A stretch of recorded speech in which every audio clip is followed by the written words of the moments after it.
Boa noite, meus queridos. Estamos aqui mais uma vez nesse nosso culto online. E hoje eu quero compartilhar uma palavra com vocês lá em Hebreus, capítulo 11. Se vocês puderem abrindo suas Bíblias. O título dessa pregação é Um Homem sobre quem você escreveria. A gente vai trabalhar essa questão dos personagens bíblicos, essas histórias que a gente ouve falar a respeito desses homens de Deus, essas mulheres de Deus, que construíram a história da fé, depois a história do cristianismo, e que até hoje a gente tem as nossas vidas assim muito em volta desses personagens, né? A gente tem eles como pessoas que são parâmetros de fé, são exemplos de fé, exemplos de caminhadas com Deus neste mundo. Então nós sempre estamos assim, a olhar para a palavra, tendo esses exemplos para as nossas vidas, que é onde a gente olha, onde a gente se espelha, onde a gente aprende, pessoas que receberam da parte de Deus revelações acerca de Deus, acerca de outras coisas as quais a gente procura caminhar. Os judeus mesmo são um exemplo de um povo que caminhou em cima dessas histórias ainda antes da escrita, ainda antes da Bíblia propriamente existir. Eles caminharam dentro disso, né? Os filhos ouviam dos pais acerca dos avós, acerca dos bisavós, e assim a partir de Adão isso foi passado de filho para filho, e eles cresciam ouvindo essas histórias até chegar o tempo, finalmente o momento em que todas essas histórias foram escritas, né, colocadas realmente nos pergaminhos, nas tábuas, e até chegar ao nosso tempo, onde a gente pode, todos nós, né, caminharmos, temos uma Bíblia em casa, a qual a gente pode ouvir e ler, né, ou melhor, ler acerca dessas histórias. Mesmo a igreja primitiva, ela ainda carregava sobre ela essa questão, né, de ouvir, muito mais ouvir do que ter na sua casa uma Bíblia, né, coisa que não existia. Ninguém tinha uma Bíblia em casa, né, naquele momento. Depois as cartas de Paulo começaram a ser distribuídas, né, eram copiadas de igreja em igreja e eram enviadas para as igrejas para que elas tivessem aqueles ensinos. E assim foi pelos 4 evangelhos e todos os demais escritos do Novo Testamento. Ok? Aí então vem essa questão do advento da igreja e a inclusão desses povos que estavam ali ao derredor de Israel e que nunca talvez tenham ouvido, né, tivessem ouvido falar dessas histórias. Ainda que, por exemplo, o relato do dilúvio seja um relato universal, né, mais de 240 culturas no mundo todo tem em seus escritos primitivos relatos acerca do dilúvio, acerca de uma embarcação por meio do qual a humanidade se salvou.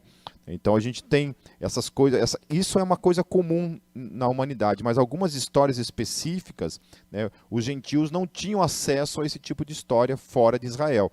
E a gente hoje tem esse privilégio, né, depois com o advento de Cristo, a encarnação de Cristo, sua morte, sua obra redentora e tudo aquilo que a igreja então começou a espalhar. Então o cristianismo, ele herda essas histórias do judaísmo, porque o cristianismo na verdade é o verdadeiro judaísmo, é o cristianismo, né? Uma vez que o judaísmo rejeita Cristo, ele na verdade quebra essa linha histórica que vem e se cumpre no Messias, e nós então, os gentios, somos esses como somos inseridos em Cristo Jesus e fazemos parte também dessa história. Então a história de Adão, a história de Noé, a história de Abraão, a história de Jacó e todos esses homens também são a nossa história, também é a nossa história. Amém? Quando a gente olha para essa narrativa ali de Hebreus 11, a gente tem também uma narrativa cheia de tragédias, mas também cheia de alegrias, né? É uma história cheia de vitórias, mas também uma história cheia de derrotas. É uma história de guerra e uma história de paz. Ou seja, tudo aquilo que implica a história de um povo e que também faz parte da nossa própria história. Não somente deles, mas também da nossa história, né? Algumas histórias eram narrativas que ocupavam poucos versículos na Bíblia, né? Como a história de Abel, por exemplo, né? Você vê lá poucos versículos, ele é citado e simplesmente ele desaparece. Basicamente só fala que ele nasceu e depois o irmão o matou. Então a gente tem poucas coisas, né, sobre o relato dele, além daquele que Deus recebe o seu sacrifício. E assim vai também a história de Enoque, né? A gente vê Enoque surgindo, Enoque gerando seus filhos, e daqui a pouco o texto fala que Enoque, então, caminhou com Deus e Deus o tomou para si, né? Segundo a narrativa, ele foi arrebatado. Então, mas não descreve a caminhada de Enoque, não descreve o dia a dia de Enoque, como é que ele caminhava, né? E aí Hebreus vai tratar também a respeito desse personagem. Além dessas histórias, também as incontáveis histórias de personagens os quais nunca nem ouvimos falar. Ou seja, a história de quantas pessoas talvez que também tenham tido experiências com Deus, vivenciado coisas com Deus e que não entrou na Bíblia, as quais a gente nunca nem ouviu falar, nem sabemos quem são esses personagens anônimos, né? Para além daqueles que a Bíblia relata, que às vezes tem poucos versículos, né? Alguns têm livros inteiros falando sobre eles, às vezes muito mais do que vários livros falando sobre esse personagem, mas alguns personagens ele tem poucos versículos, né? Mas também tem aqueles personagens que desde Adão até o advento do Novo Testamento caminharam com Deus e nós não temos nenhum relato, talvez a gente nunca ouviu falar deles, né? Mas também foram pessoas que caminharam com Deus. Então, quando nós pensamos na nossa história neste mundo, o que eu quero tratar nessa noite, para com a minha vida e para com a tua vida, o que nós queremos deixar registrado na história deste mundo. Ainda que como anônimos, ainda que como pessoas talvez que vão estar fora de um conhecimento talvez a nível, né, a nível de fama, alguma coisa desse tipo, né? Que tipo de história nós estamos criando, deixando nesse mundo? Então, Hebreus 11 é um pequeno resumo do tipo de legado que alguns personagens bíblicos nos deixaram. Amém? Vamos a eles então, mas vamos orar antes de tudo. Feche seus olhos, vamos orar. Senhor Deus, nós colocamos a Tua palavra diante do Senhor. Antes de tudo, Senhor, nós pedimos perdão pelos nossos pecados, pelos nossos erros, os quais o Senhor conhece e sabe muito bem. Deus, nós pedimos perdão, Senhor, e pedimos que nessa noite a Tua palavra venha e encontre o nosso coração. Venha nos ensinar, venha ministrar, venha falar com a gente, Senhor. Por meio da Tua palavra, Senhor, que é o alimento do nosso espírito, que é o nosso pão, o qual nós tanto precisamos, tanto necessitamos, Senhor. Porque é ela quem fala, é ela quem nos edifica, é ela que nos transforma. É a ferramenta, a arma pela qual o Teu Espírito ministra, fala, nos transforma, nos muda. Em nome de Jesus. Amém. Então nós vamos lá. A primeira coisa é o conceito de fé que Hebreus 11 traz. Lá no versículo 1 ele fala assim: ora, a fé é a certeza. Ou seja, a fé não é a dúvida, a fé é a certeza, é a convicção daquilo que esperamos e a prova das coisas que não vemos. Eu acho interessante, né? Essa soma de duas coisas. Primeiro é a certeza de algo que a gente está esperando, né? No caso a igreja está esperando o quê? O advento da parousia ou a volta de Cristo. Nós estamos aguardando a volta de Cristo. Então nós temos a certeza disso, nós temos a certeza acerca da existência de Deus, nós temos a certeza acerca da pessoa do Espírito Santo, nós temos a certeza acerca da ressurreição de Cristo, da obra de Cristo, nós temos a certeza que a Bíblia é a palavra de Deus, nós temos a certeza disso. Então é algo que é concreto aqui dentro, está muito bem concretizado dentro do nosso coração. E ao mesmo tempo, ela é a prova, ela é a evidência daquilo que nós cremos. Então, nós não precisamos de coisas necessariamente palpáveis, coisas que a gente pode pegar, tocar, para saber que de fato existe. Mas há algo aqui que ao mesmo tempo trabalha como, parece que uma coisa contraditória, né? Ela é uma certeza e ao mesmo tempo ela é uma prova, ela é uma certeza tão concreta, tão absoluta, que ela se torna realmente algo concreto, uma prova concreta das coisas que nós não vemos. Então, antes de nós podemos apalpar isso, nós podemos provar disso, ela já é uma certeza no nosso coração. Ela já é uma prova no nosso coração. Então, primeiro nós visualizamos essas coisas na nossa mente, nós temos a certeza na nossa mente, e isso diante de Deus é como se nós já estivéssemos vendo aquilo que está acontecendo. É como se nós já estivéssemos vendo o céu se abrindo de maneira concreta, e nós já estivéssemos subindo aos céus para esse encontro nos ares com Ele. Então, a fé é essa certeza, ela concretiza isso no agora, no hoje. Ainda que nós não estamos agora apalpando isso, pegando necessariamente nessas coisas, vendo com os nossos olhos, pelos olhos do Espírito, por meio da fé, nós já estamos experimentando isso como uma coisa concreta na nossa vida. Esse é o poder da fé. Essa é a certeza da fé. Tamanho é o poder da fé, que você experimenta algo de modo concreto, ainda que você, historicamente falando, no tempo e na história, você ainda não provou daquilo. Pois foi por meio dela, olha só, foi por meio dessa fé concreta que os antigos receberam bom testemunho. Pela fé, entendemos que o universo foi formado pela palavra de Deus, de modo que o que se vê não foi feito do que é visível. Amém? Então, assim, a gente também tem esse tipo de convicção, porque nós não estávamos lá no início, nós não estávamos lá vendo Deus criando todas as coisas. Nenhum ser humano estava lá naquele dia, naquele momento. Porém, pela fé, isso é algo concreto, é algo provável na nossa vida. Nós não temos dúvida acerca disso, de que foi Deus quem criou todas as coisas. Amém? E aí, quando se trata desse tipo de fé, que é um tipo de fé que crê nesse aspecto invisível das coisas, né? Porque a palavra está dizendo que Deus, aquilo que foi feito, né?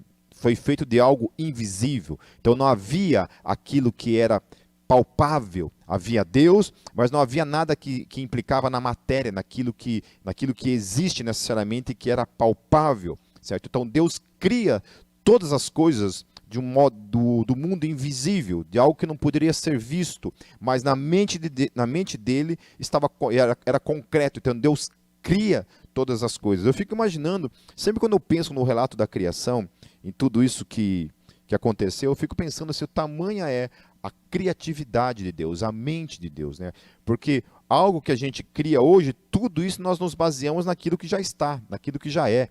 A gente olha para aquilo que é criado e dali, em cima daquilo, a gente se move. Então a gente não consegue criar algo necessariamente novo, né? A gente só imita aquilo que já está criado, né? Tudo que existe nesse mundo vem daquilo que já está criado. O máximo que nós podemos fazer é mover os elementos já existentes para criar uma coisa que, na verdade, né, a gente vai se basear naquilo que está aí. Mas Deus não. Quando Deus pensou em nos criar, né, todo o funcionamento do corpo humano, né, dos órgãos, né, do cérebro, dos olhos, né, as funções do nosso corpo, a magnitude do corpo humano, né, de como ele é formado, isso, como é que isso surge? De onde Deus tirou isso? Né? Como Deus criou isso?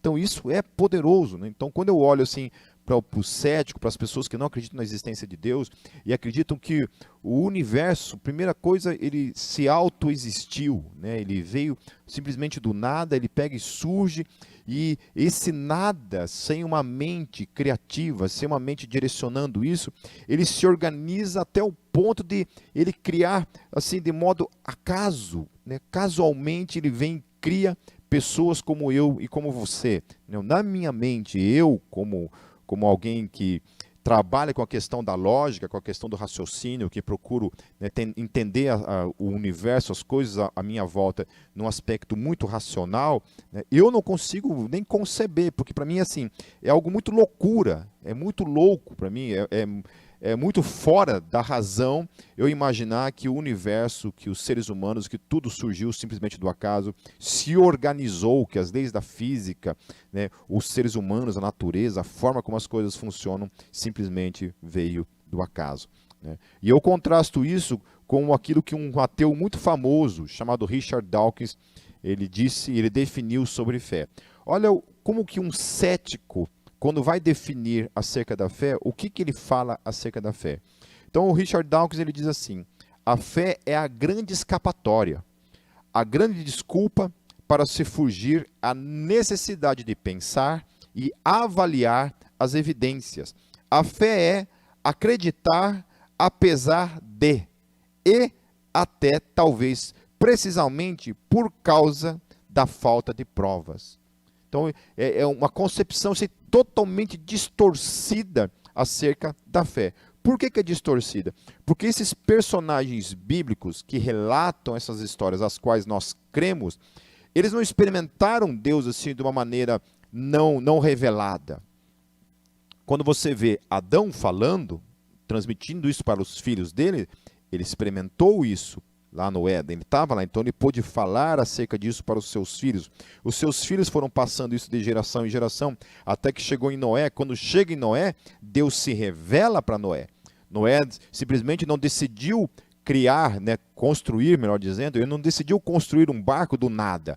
Ele não estava lá de boa, falou assim, quer saber de uma coisa, vou construir um barco gigantesco nessas medidas, simplesmente e tal, porque eu acho que talvez, quem sabe, um dia chova, e eu, para não correr esse perigo, eu vou construir algo. Não, ele recebe essa revelação da parte de Deus, ele tem esse contato com o Deus vivo, o qual revela para ele as coisas que iriam acontecer. Então ele constrói esse barco. E assim por diante, assim acontece com Abraão, assim acontece com Jacó, assim acontece com Moisés, assim acontece com Davi, assim acontece com os demais reis, assim acontece com os profetas, assim acontece quando Jesus vem então.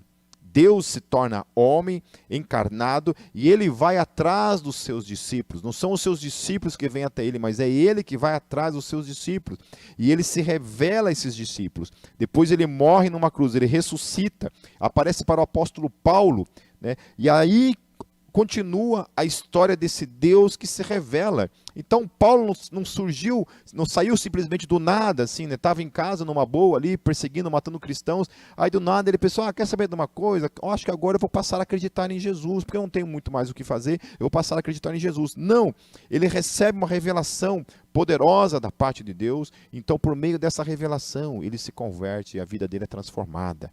E isso então continua pela história dos seus discípulos e outros homens que durante toda a história experimentaram Deus de modo concreto, vivo e real.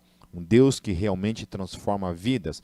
E aí então nós temos a herança da palavra de Deus, que ela é essa compilação dessas histórias, desses homens que experimentaram Deus no tempo, na história. Não somente eles, outros homens que vieram depois também experimentaram Deus como esses homens experimentaram.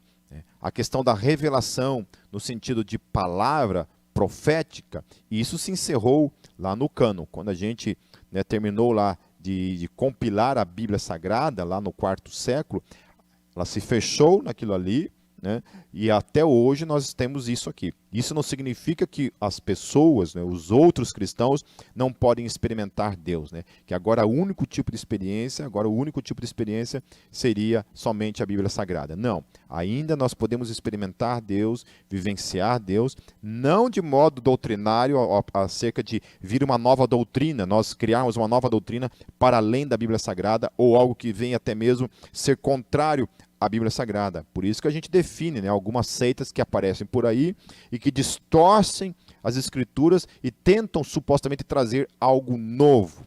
Eu sempre falo que eu não fui chamado, e creio que esse não é um chamado de nenhum pastor, nenhum teólogo no mundo, foi chamado para ensinar algo novo. Não, do contrário. Todos nós, os novos pregadores, os novos teólogos, todos eles foram chamados para falar simplesmente das mesmas coisas. Amém? É as mesmas coisas. E o que se trata dessas mesmas coisas? O que se tratam essas mesmas coisas? Nós estamos falando da Bíblia Sagrada. Amém? Ela é. Mas isso não impede, obviamente, de eu e você vivenciarmos a nossa relação. Amém? Então não é verdadeiro que a fé ela está para além das provas. Certo? Então assim, eu não preciso de provas. Não é isso. A fé é uma fé, ela é concretizada sobre fatos históricos, daquilo que aconteceu mesmo no tempo e na história. Amém? Ou seja, eu creio em Jesus, que Jesus morreu por mim, porque isso é um fato histórico. E eu pude experimentar esse fato histórico no meu dia a dia, me relacionando com ele. As milhões de vidas que já foram transformadas por esse personagem, por essa pessoa que é Jesus de Nazaré. Então, a partir do versículo 4, a gente vai ver justamente esses personagens que não tem muito enredo na Bíblia Sagrada. Olha, no versículo 4, pela fé, Abel ofereceu a Deus um sacrifício superior ao de Caim. Pela fé, ele foi reconhecido como justo quando Deus aprovou as suas ofertas. Embora esteja morto, por meio da fé ainda fala. Então, da onde que o autor de Hebreus tira essas questões acerca de Abel? Ele olha para as Escrituras, ele recebe da parte de Deus uma iluminação para olhar para essa história e então nos trazer essa revelação. Que quando Deus recebe aquela oferta de Abel, Deus não recebe porque Abel era melhor do que Caim. Porque Abel tinha supostamente um caráter melhor do que Caim. Ainda que Deus, ali na relação, ali, Deus trata com o caráter de Caim, Deus recebe o sacrifício de Abel, porque o sacrifício de Abel foi feito por meio da fé. Ele creu que Deus receberia aquele sacrifício por meio da fé, e Deus assim o recebeu. Lá no versículo 5, pela fé, Enoque foi arrebatado, de modo que não experimentou a morte.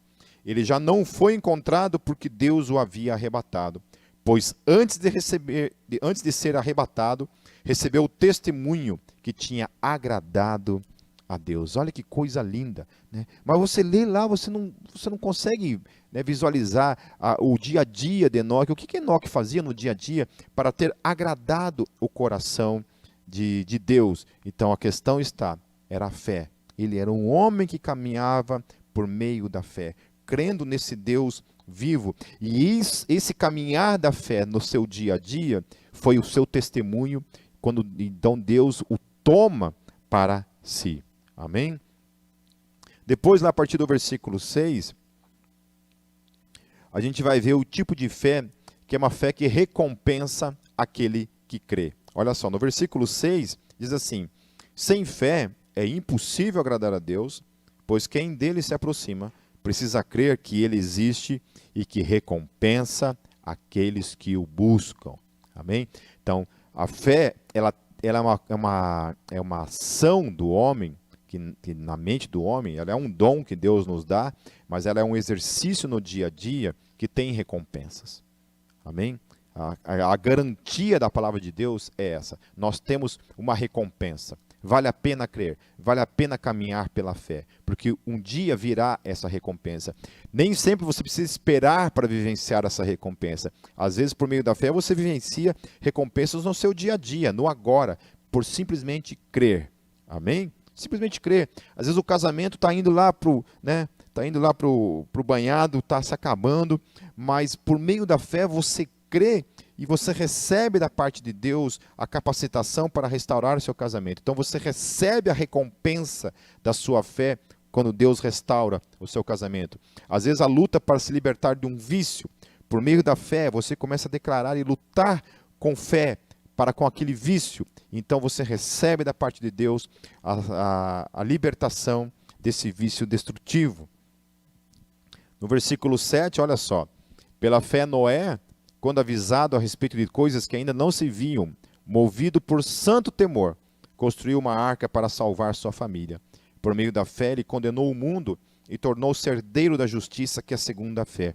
Eu acho interessante essa questão de, quando a gente olha para a vida de Noé, para aquilo que ele vivenciou, ele foi avisado de algo que viria e de algo que destruiria a humanidade, ou mesmo, até mesmo a sua própria vida, se ele não tivesse tomado uma atitude. Amém? Às vezes, quando eu olho para isso também, isso remete ao meu e o teu dia a dia. Quando Deus fala para mim e para você assim: não faça isso, ou caminhe por aqui, é por aqui que você caminhando você vai alcançar o alvo, é por aqui que você caminhando você vai ser abençoado, é por aqui que você caminhando você vai receber a recompensa. E a gente acaba optando pelo outro caminho, que é o caminho onde Deus fala assim: não vá, e a gente vai. Se você fizer isso, você não vai ter recompensa. A gente vai e faz. Daí a nossa recompensa nesse caminho fora da vontade de Deus é destrutiva, nos destrói, é destruidora. E aí a gente fica revoltado porque a gente fez isso e a gente colheu aquilo que a gente plantou. Amém? Então é complicado isso. Então a gente precisa olhar para aquilo que Deus nos adverte, sabe? Deus nos dá o caminho, Deus nos dá a luz, Deus nos dá a direção que a gente deve caminhar. E uma vez que a gente caminhar nisso, a gente vai ser recompensado. Esse outro caminho, que é o caminho contrário à vontade de Deus, sempre vai trazer sobre as nossas vidas maldição ao invés de bênçãos. E assim foi também em relação a Noé. Noé foi avisado e ele tomou uma atitude. Qual foi a atitude? Mudar o seu dia a dia. Entrar um outro aspecto da sua vida, que foi trabalhar, construir algo que o protegesse daquilo que viria. Amém? Nós também, no nosso dia a dia, nós precisamos nos cercar desse trabalho, de trabalhar com Deus, de vivenciar com Deus no nosso dia a dia, construindo sobre as nossas vidas essa proteção desse mundo que está aí se destruindo no seu dia a dia, para que eu e você também não sejamos destruídos, assim como esse mundo está se destruindo, e um dia Deus trará uma destruição muito maior sobre ele. No versículo 8, pela fé, Abraão, quando chamado, obedeceu e dirigiu-se a um lugar que mais tarde receberia como herança, embora não soubesse para onde estava indo. Pela fé, peregrinou na terra prometida, como se estivesse em terra estranha. Viveu em tendas, bem como Isaque e Jacó, co-herdeiros da mesma promessa. E aí no versículo 10 diz uma coisa muito linda. Pois ele esperava a cidade que tem alicerces, cujo arquiteto e edificador é Deus. Aleluia. Acho poderoso isso, né? Porque a gente vê Abraão vivendo a sua vida no seu dia a dia, né? Tendo esses olhos na cidade de Deus, né? Nesse mundo que um dia viria. Você olhando lá, lendo o texto, isso não é de uma maneira assim clara, revelada lá. E aqui o autor de Hebreus, ele recebe essa revelação e ele relata para mim e para você isso, que eles tinham os olhos na cidade de Deus, cujo arquiteto, os alicerces, o edificador é Deus. Amém, queridos? Amém? E isso é um chamado para mim e para você. Quando nós que caminhamos nesse mundo, nós temos que ter os olhos nessa cidade que virá. Amém? A cidade de Deus, o céu, a nova Jerusalém que virá, a qual nós habitaremos para sempre com ele. Pela fé, ainda falando de Abraão, e também a própria Sara, apesar de estéril e avançada em idade, recebeu poder para gerar um filho, porque considerou fiel aquele que lhe havia feito a promessa. Assim, daquele homem já sem vitalidade, originaram-se descendentes tão numerosos como as estrelas do céu, e tão incontáveis como a areia da praia do mar. Que coisa mais linda, né? Um homem já velho, uma mulher já também velha, não podia gerar porque era estéril, e Deus traz esse milagre. Eu fico pensando isso, sabe, que como a gente desiste fácil do milagre de Deus no nosso dia a dia. Como falta para mim e para você essa geração, que era essa geração que cria, permanecia crendo, permanecia tendo esperança, sabe? Eu não sei o que o diabo tem lançado sobre a tua mente, sobre a sua vida, no dia a dia, no intuito de dizer para você, dar esse tipo de decreto sobre a tua vida, de que você não tem mais jeito, que você tem que abandonar os teus sonhos, que já acabou o tempo, que você tem que viver outra coisa. Desista. Não sei se você tem ouvido esse tipo de voz, mas Abraão é um exemplo para mim e para você, de que Deus continua e pode operar milagres ainda na sua velhice, ainda nesse momento de deserto, ainda nesse momento em que você talvez esteja desistindo das coisas. Deus pode fazer por meio da sua vida as coisas acontecerem. O foco é, não perca a sua fé, não perca o alvo que Deus tem para a sua vida. A parte 3, a partir do versículo 13, vai falar sobre uma fé peregrina, cujo fruto não somos nós que colhemos, mas são os outros que colhem. Olha só, a partir do versículo 3. Todos estes ainda viveram pela fé e morreram sem receber o que tinha sido prometido. Olha que coisa frustrante, entre aspas, porque eles criam, mas eles não viram. Aquilo foi prometido para eles, mas eles não provaram. Quem provou foram os filhos dos filhos dos filhos dos filhos. A própria promessa lá que foi feita para Abraão, depois para Jacó, eles nem entraram na terra prometida. Eles foram peregrinos no caminho, foram os filhos dos filhos dos filhos que acabaram depois provando dessa terra prometida. Mas eles criam. Mas porque eles criam, os seus descendentes puderam provar. Às vezes eu fico pensando nisso, sabe? Porque eu e você, se hoje você, eu, desistirmos da fé, nós estamos destruindo o nosso legado para com as novas gerações.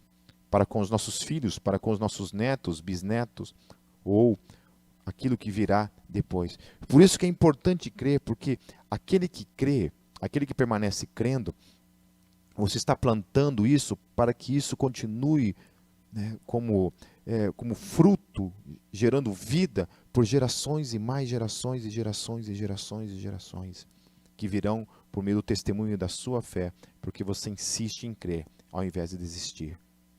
Amém, queridos? Amém? Permaneça crendo. Pense nos outros, sabe? Às vezes quando a gente tem que tratar assim, situações de divórcio, por exemplo, uma das coisas mais tristes é quando envolvem filhos. Quando envolve filhos, a tragédia é muito grande. Por quê? Porque a gente está, sabe, talvez impedindo o fruto, sabe, de algo poderoso na vida desses filhos, por simplesmente a gente desistir e a gente impedir que a história deles tenha base, sabe, fundamentadas em pais que realmente se amam, que caminham pela fé. Amém? Que plantam na vida deles essas certezas, essas convicções de um casamento que dura para sempre. Então, por isso que eu sempre falo assim, pense nos filhos. Pense nos filhos. Há momentos que a gente tem que pensar nos filhos, há momentos que a gente tem que pensar em Deus. Não somente isso, mas também isso. Então todos esses ainda viveram pela fé e morreram sem receber o que tinha sido prometido. Viram-nas de longe e de longe as saudaram, reconhecendo que eram estrangeiros e peregrinos nessa terra. Amém? Então nós temos que caminhar com essa convicção no nosso coração, de que nós somos peregrinos, que o nosso lar não é aqui. A gente está de passagem, a gente está caminhando, nós todos estamos caminhando, testemunhando nesse caminho. Enquanto a gente está caminhando, a gente está testemunhando para aqueles que estão ali parados. Falei, venham com a gente, venham nessa estrada, caminhem com a gente na direção da cidade celestial que um dia virá. É para lá que todos nós estamos caminhando. Os que assim falam mostram que estão buscando uma pátria. Se estivessem pensando naquela de onde saíram, teriam oportunidade de voltar. Essa que é a verdade. Quando a gente pensa em largar a fé, quando a gente pensa em voltar para a velha vida, o que nós estamos falando é isso, que a cidade celestial não vale a pena. Né? Que o que vale a pena realmente é o Egito, é a velha vida. Aquela vida sem Deus, aquela vida vazia, né? Como Sodoma e Gomorra, cidades que vão ser destruídas. Né? Ao invés de nós nos focarmos no céu e caminharmos nessa direção. Então nós não temos pátria. A nossa pátria é o céu. Em vez disso, esperavam eles uma pátria melhor, isto é, a pátria celestial. Por essa razão, Deus não se envergonha de ser chamado o Deus deles, pois preparou-lhes uma cidade. Olha que coisa linda, meus queridos. Que coisa linda e tremenda. Que coisa linda e tremenda. Quando Deus fala assim, que Ele não se envergonha de ser chamado o Deus deles. Sabe? Cada um sabe de si. Cada um sabe de si, mas não é lindo você ouvir assim que Deus não se envergonha de ser chamado teu Deus? Será que a minha vida, a minha caminhada na fé tem repercutido isso? Será que Deus, sim, não tem vergonha de ser chamado o meu Deus? Porque eu acho que tem muita gente nesse mundo, né, que talvez Deus tenha vergonha de ser chamado o Deus deles, porque falam coisas ou agem de uma maneira onde Deus talvez tenha vergonha de ser chamado. Porque a pessoa diz, o Deus em que eu creio é esse. Será que Deus não se envergonha? Então, olhemos para a nossa vida, olhemos para a nossa vida, para aquilo que está acontecendo aqui dentro do nosso dia a dia. E temos os olhos nisso, sabe? Que o nosso foco seja esse, no caminhar no dia a dia, dizer assim, que Deus tenha orgulho de ser o meu Deus, sabe? Deus olha para a vida do Pipe, para a vida de todos nós, sabe? Ele olha para a nossa vida e fala assim, eu tenho orgulho de ser Deus desse cara, porque olha como ele caminha pela fé, olha o testemunho desse cara. Amém, queridos? Amém? Que a gente tenha isso em foco no dia a dia. Eu quero caminhar o meu dia a dia de tal maneira que Deus sinta orgulho de ser o meu Deus. Que Deus sinta orgulho de ser o chamado o meu Deus. Depois a gente vai ver o tipo de fé que ela paga por um alto preço. No versículo 17, pela fé Abraão, quando Deus o pôs à prova, ofereceu Isaque como sacrifício. Aquele que havia recebido as promessas estava a ponto de sacrificar o seu único filho. Embora Deus lhe tivesse dito, por meio de Isaque, a sua descendência será considerada. Abraão levou em conta que Deus pode ressuscitar os mortos e figuradamente recebeu Isaque de volta dentre os mortos. Então, ainda que essa história implique numa história em que ele recebe de volta aquilo que ele sacrificou, a gente sabe que muita gente nesse mundo sacrifica tudo para viver para Deus e nem sempre recebe tudo de volta. Às vezes pega e realmente acaba entregando tudo e vivendo desertos a vida inteira. Eu conheço gente assim, meus queridos. Esses dias um amigo meu, ele compartilhou a vida dele, eu chorei. Chorei pela vida dele, sabe? Chorei por tudo aquilo que ele vivenciou na história dele. É uma coisa assim trágica, porque o pai espancava quando ele era criança, na adolescência ele sai de casa para parar de apanhar do pai. Depois ele casa, a esposa trai ele, né, ele sai de casa, né, o filho gerado acaba se envolvendo num monte de coisa errada, né, um monte de coisa assim que deu muita dor de cabeça, ainda dá até hoje, né, e depois assim, sabe, um filho morre e por aí vai a história toda dele, sabe? Uma história trágica, a qual eu chorei por olhar para a vida dele, sabe? E é um homem que se mantém crendo, um homem que se mantém procurando dar um bom testemunho diante de Deus. Mas assim é a vida de muita gente que às vezes e ele também me questionou assim, por que isso, Pipe? Sabe? Se eu procuro viver tudo para Deus, eu procuro viver a minha vida em Deus, por que dá tudo errado? Né? E não tem explicação. Não tem explicação. Por que tem gente que sofre tanto nesse mundo? A partir do versículo 20, a gente vai ver o tipo de fé que é uma fé profética. Diz assim, pela fé Isaque abençoou Jacó e Esaú com respeito ao futuro deles.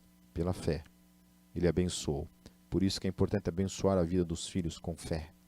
Assim, abençoar uma vida com Deus, abençoar uma vida próspera, abençoar uma vida de saúde, abençoar uma vida de testemunho, sabe? Profetizar isso sobre a vida do filho em nome de Jesus. Pela fé, Jacó, à beira da morte, abençoou cada um dos filhos de José e adorou a Deus apoiado na extremidade do seu bordão. Pela fé, José, no fim da vida, fez menção do êxodo dos israelitas do Egito e deu instruções acerca de seus próprios ossos. Pela fé, Moisés, recém-nascido, foi escondido durante 3 meses por seus pais, pois estes viram que ele não era uma criança comum e não temeram o decreto do rei. Tudo isso de modo profético. Amém, queridos? Por isso, creia nas palavras proféticas que você e eu carregamos em nossos lábios. Nós temos sobre as nossas vidas a unção para profetizar com poder. Amém? Para profetizar com fé, com poder, sobre a vida dos nossos filhos, sobre a vida dos nossos irmãos, sobre a vida da igreja, em nome de Jesus. Profetize sobre o seu casamento, profetize sobre a sua paternidade, sobre sua maternidade. Profetize em nome de Jesus. Profetize, use da sua palavra, porque ela tem poder profético para abençoar, para mudar a história em Cristo Jesus. Depois, a partir do versículo 24, um tipo de fé que opta pela vida de santificação. Diz assim, pela fé Moisés, já adulto, recusou ser chamado filho do faraó, preferindo ser maltratado com o povo de Deus a desfrutar os prazeres do pecado durante algum tempo. Por amor de Cristo, considerou a desonra riqueza maior do que os tesouros do Egito, porque contemplava a sua recompensa. Aleluia. Pela fé saiu do Egito, não temendo a ira do rei, e perseverou, porque via aquele que é invisível. Pela fé celebrou a Páscoa e fez a aspersão do sangue, para que o destruidor não tocasse nos filhos mais velhos dos israelitas. Aleluia. Eu acho tremendo isso, por amor de Cristo.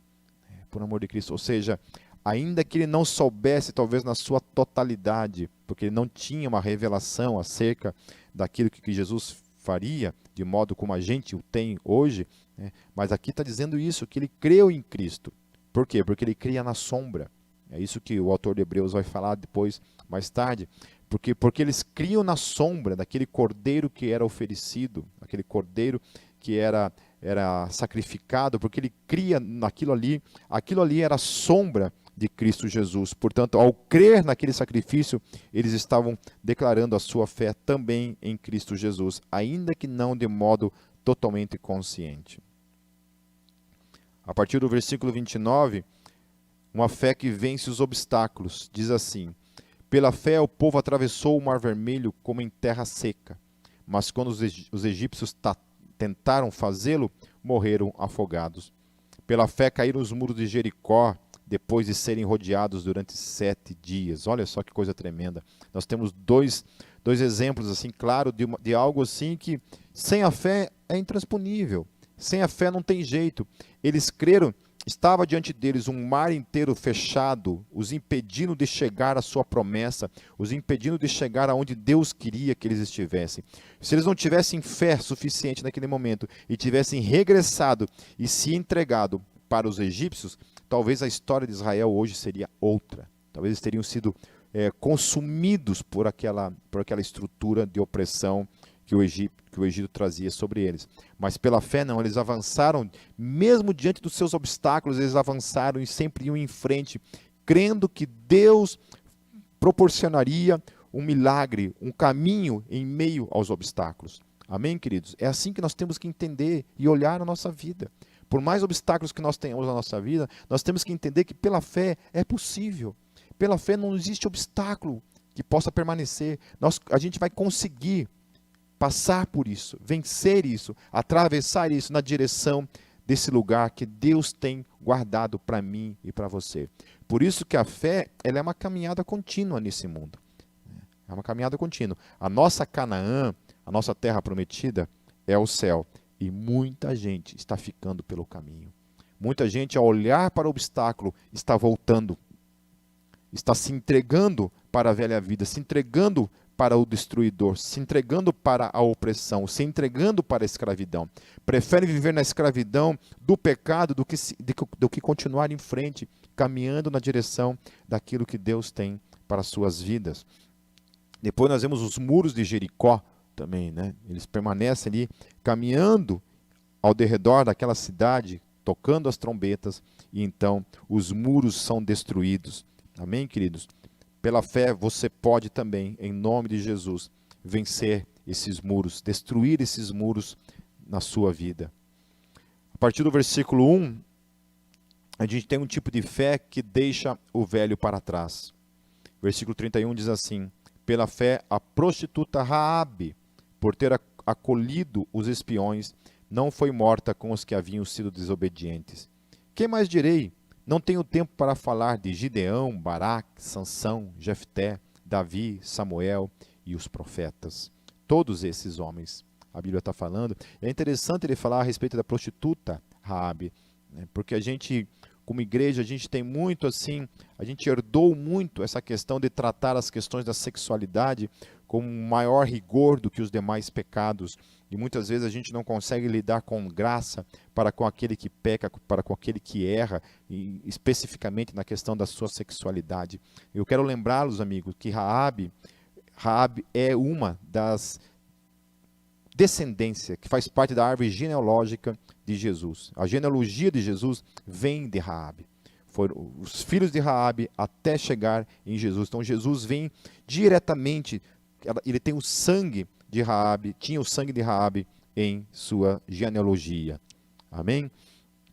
Então é isso, essa fé que é capaz de dar esse passo em direção ao novo, né?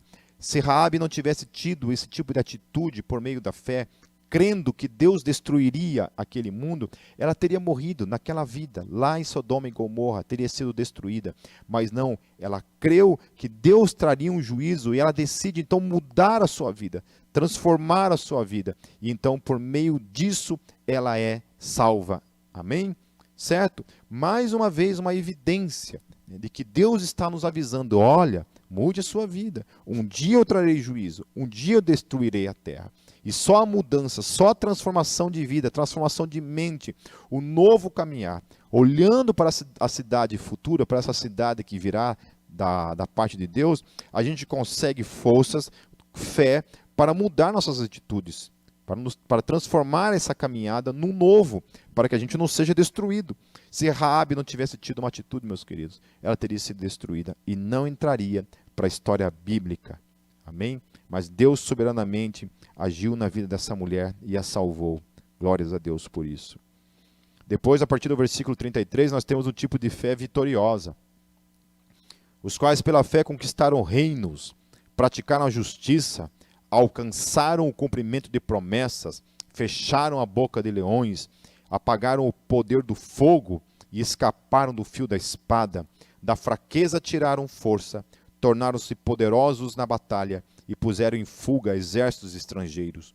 Houve mulheres que pela ressurreição tiveram de volta os seus mortos. Olha que coisa linda. A gente está falando de um tipo de fé vitoriosa, né? Os caras iam para a guerra, eles ganharam. Eles oravam e as coisas aconteciam. Eles provaram daquilo que eles creram. Estavam ali, eles experimentaram isso. Mas a partir do versículo 35, a parte B, olha só. Por um lado tem esses que vencem, esses que conquistam, mas tem o outro lado. Que olha só, versículo 35, a parte B. Alguns foram torturados e recusaram ser libertados para poderem alcançar uma ressurreição superior. Olha só. Então, ao mesmo tempo que você tem aqueles que estão vencendo, conquistando todas as coisas, você tem gente sendo torturada, gente sendo morta, gente sendo destruída, sem provar aquilo o qual eles criam aqui nesse mundo. Outros enfrentaram zombaria e açoites, outros ainda foram acorrentados e colocados na prisão, apedrejados, cerrados ao meio, postos à prova, mortos ao fio da espada, andaram errantes, vestidos de peles de ovelhas e de cabras, necessitados, afligidos e maltratados. O mundo não era digno deles. Vagaram pelos desertos e montes, pelas cavernas e grutas. Todos esses receberam bom testemunho por meio da fé. No entanto, nenhum deles recebeu o que havia sido prometido. Deus havia planejado algo melhor para nós, para que conosco fossem eles aperfeiçoados. Olha só, e encerra aqui. Todos esses vivenciaram a sua fé, vivenciaram as suas dores, o seu sofrimento, encararam a morte, sofreram martírio e permaneceram até o fim, crendo.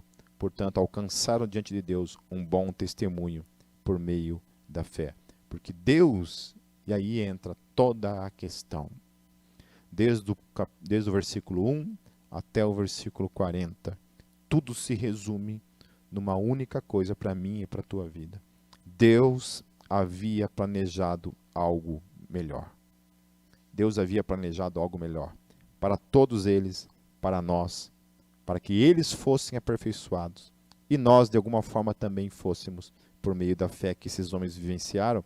Por isso que hoje, quando a gente caminha alicerçados na palavra de Deus, no exemplo da palavra de Deus, a gente pode ter para a nossa vida, então, esses exemplos, onde a gente olha, a gente vê gente que venceu, amém, então eu posso vencer.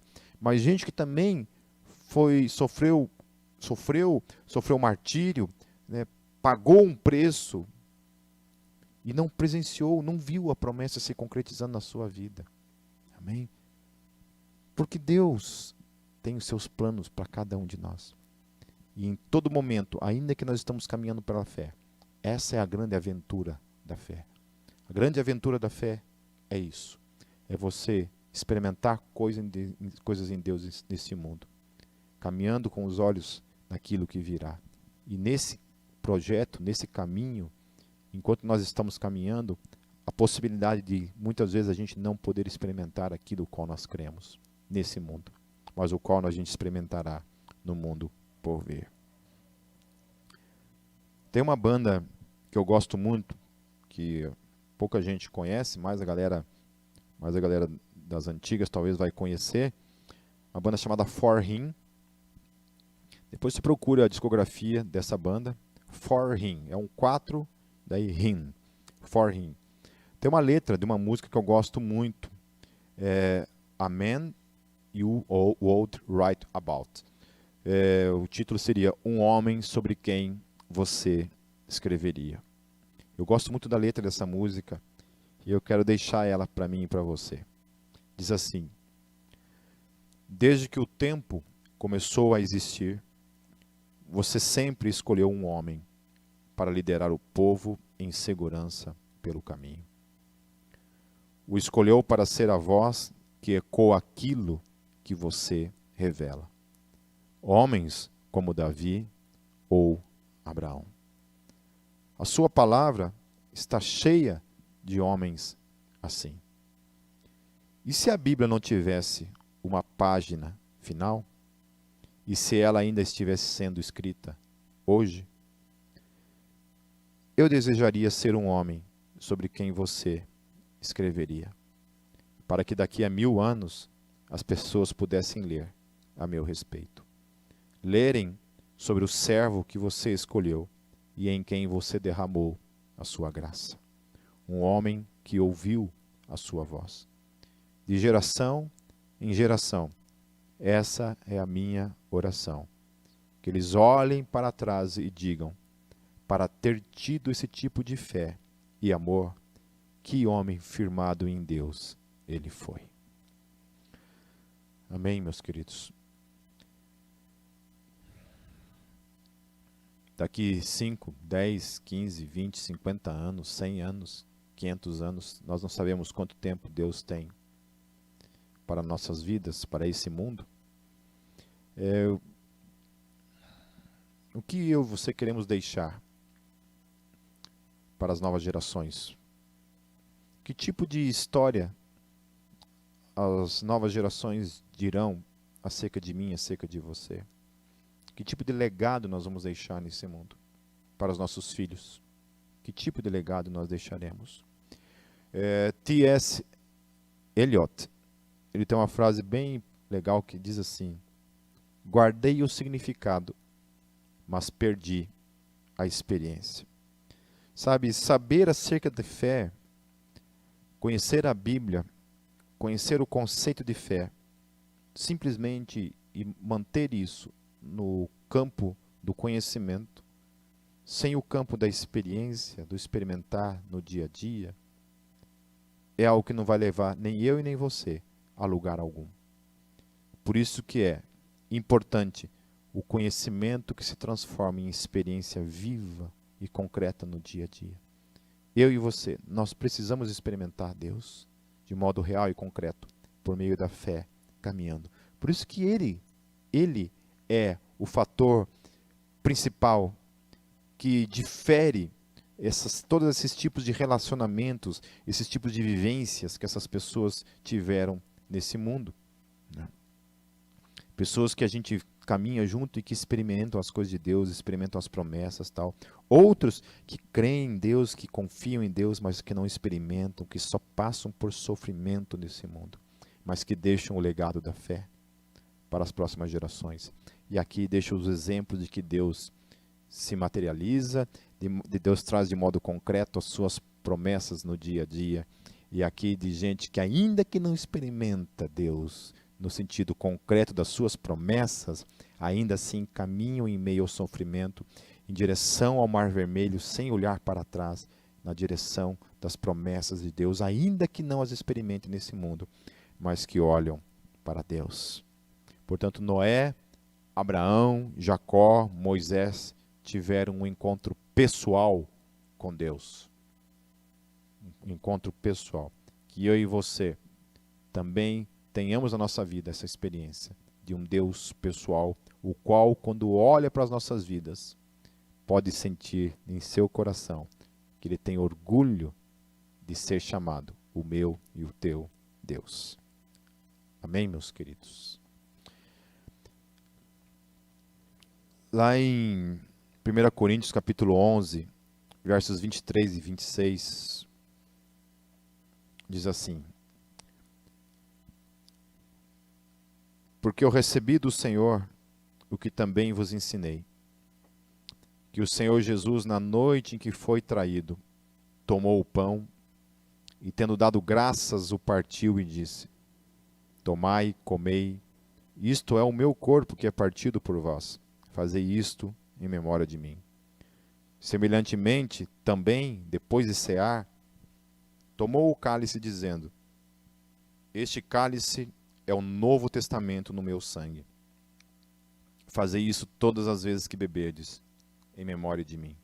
Porque todas as vezes que comerdes este pão e beberdes este cálice, anunciais a morte do Senhor, até que venha. Pegue na sua casa aí o seu cálice, o seu vinho e o seu pão. Quando o apóstolo Paulo revela, fala, ele traz à memória isso que Jesus havia feito na noite em que ele foi traído. Eu acho tremendo isso, porque isso é um ato que remete a cada um de nós, esse chamado pela fé, de crer nesses elementos, crer no que eles, no significado desses elementos para mim e para a tua vida. Amém? Esses elementos, eles são assim, aquilo que nos mantém focados na cidade futura, naquilo que virá. A única possibilidade de nós adentrarmos nos portões dessa cidade celestial que virá é por meio do sacrifício de Jesus. Ninguém jamais adentrará os portões da eternidade por mérito próprio, mas unicamente por meio da fé no sacrifício que Jesus fez por mim e por você. Naquele dia, quando nós entrarmos naquele lugar o qual todos nós sonhamos, quando nós olharmos para a face de Deus, para a face do Cordeiro e entrarmos lá, estaremos entrando porque estamos cobertos pelo sangue de Jesus, pelo aquilo que Ele fez, e somente por aquilo que Ele fez nós poderemos entrar neste mundo. Porém, a experiência desse mundo, a vida nesse mundo por meio da fé, olhando para lá, é o que nos levará para lá. Se nós desistirmos no caminho, como eu falei domingo passado, se nós deixarmos de perseverar, nós não contemplaremos a cidade de Deus. Amém, meus queridos?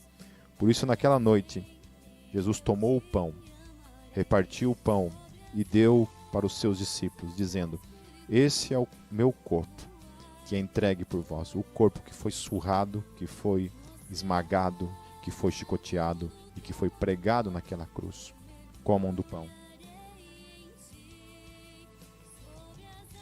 E esse é o cálice da nova aliança. Uma aliança que não é mais pela lei. Uma aliança que não é fundamentada sobre a derrota do esforço humano, mas uma aliança que é fundamentada sobre a vitória do Rei naquela cruz. O seu sacrifício, o seu sangue derramado por mim e por você. Bebam do vinho.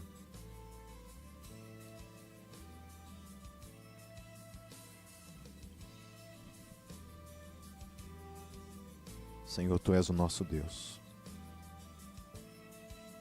E queremos para nossas vidas viver uma vida da qual o Senhor olha e não tenha vergonha de ser chamado nosso Deus. Senhor, nós queremos ser homens e mulheres, Senhor Jesus, cuja história reflita na transhistória e que a nossa história nesse mundo, Senhor Jesus, se estenda pela fé, abençoando todas as gerações que virão depois, Senhor. Por meio dos nossos filhos, por meio do nosso testemunho, por meio dos discípulos, os quais o Senhor tem nos chamado. Deus, tem misericórdia de nossas vidas. Reconhecemos que sem o Senhor nós não somos nada. Nós somos incapazes até mesmo de crer, Senhor. Se a fé não nos fosse dada, Deus, como um presente, como uma capacitação para crermos, se o Teu Espírito não quebrantar o nosso coração para nos levar ao arrependimento, Senhor, nós falharemos. Somente por Tua graça, Deus, por meio da fé, na Tua palavra, naquilo que o Senhor fez por nós, Senhor Jesus, é possível nós continuarmos caminhando, Deus, tendo o foco, Deus, sem olharmos para a velha vida, sem olharmos para trás, mas focados na cidade celestial, nesse encontro que teremos para estar contigo para sempre. Por isso, muito obrigado por aquilo que o Senhor fez por cada um de nós. Nós mais uma vez, Senhor, nós queremos mais uma vez, Senhor Jesus, entregar nossas vidas, Senhor Jesus, entregarmos nossas vidas diante do Senhor. Dizemos para o Senhor que ela é tua, nossas vidas pertencem ao Senhor. Por isso, Senhor Jesus, reine sobre nós e nos ajude, Senhor, a caminharmos por fé nesse mundo, crendo que um dia o Senhor trará a recompensa, a promessa do Senhor sobre as nossas vidas. Talvez não nesse mundo, mas no mundo por vir, caminhando, crendo, em nome de Jesus.